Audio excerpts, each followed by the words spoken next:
আসসালামু আলাইকুম। আমি লেবানন প্রবাসী। আমি 15 দিন ধরে মেডিকেলে পড়ে আছি। আমার কোনো কেউ খোঁজ লয় নাই। এই যে মনে করেন সাপাড়া থেকে বাবু স্যার ফোন দেওয়া হয়েছে, বাবু স্যার কোনো কিছু জানায় না, কোনো সহযোগিতা করে নাই। আমি আজকে হুইল চেয়ারে পড়ে রয়েছি, দেখছেন আমার পাও দুটা মনে করেন আমি কীভাবে দেখাইতে পারতেছি না। আমি একাধিক হাই জায়গা বসছেন। তা আমারে বাংলাদেশের যত গণ্যমান্য ব্যক্তি আছে আমার সবাই সহযোগিতা করেন, কারণ বাংলাদেশে যে ডক্টর ইউনূস যে কইলো যে কত কিছু করছে, যে প্রবাসীগুলোকে কি করছে। আজকে আমি বউমের নিচে পড়েছি, আমার দুটো পাও চলে না।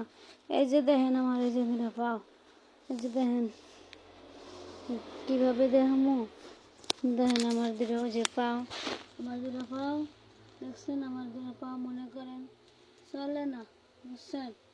আমি অনেক কষ্টে আছি, অনেকেই আছি। আপনারা যদি পারেন আমার খুব সাহায্য করেন, বুঝছেন। আমি আমি এই যে বাবুসার জানানো হয়েছে, বাবুসার যদি এই যদি হয় কি জানি এই বুঝলা যাই, বুঝছেন। এই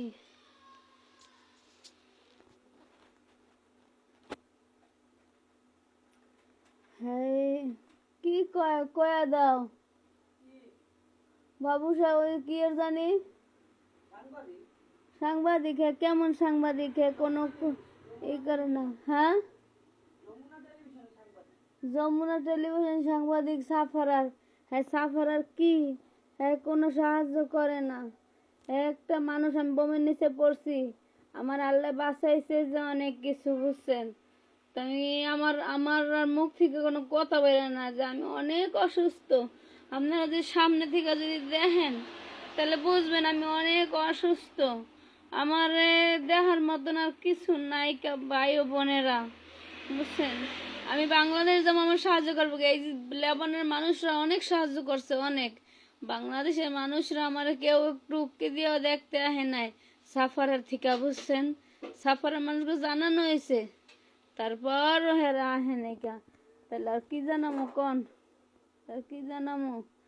আপনারা যে জায়গায় আছেন গণ্যমান্য ব্যক্তিরা বাংলাদেশ থেকে আমারে একটু সাহায্য করেন, কারণ ওই যে এখন মনে করেন বোঝা যাবে যে ডক্টর ইউনূস কি করে। আমি একটা মহিলা মানুষ, আমার একটা পা নাই, আমাকে পা আছে কিন্তু পা থাকতেও নাই, আমি লড়াইতে পারি না। এই যে আমার হাত ভেঙে বয়ে রয়েছে, আমার মেরুদণ্ডে অপারেশন হয়েছে, দুইবার অপারেশন হয়েছে মেরুদণ্ডে, যে কি জানি কয় এগুলো মনে করেন ঢোকানো হয়েছে, কি কম স্টিল ঢোকানো হয়েছে, বুঝছেন। আপনারা যে জায়গায় আছেন আমার দেখা যান, দেখা তারপর দেখেন যে আপনাকে বিবেচনায় কি খাটে, বুঝছেন। তো আসসালামু আলাইকুম ভাই, রাখি। ভাই বোনেরা সবাই ভালো থাকেন।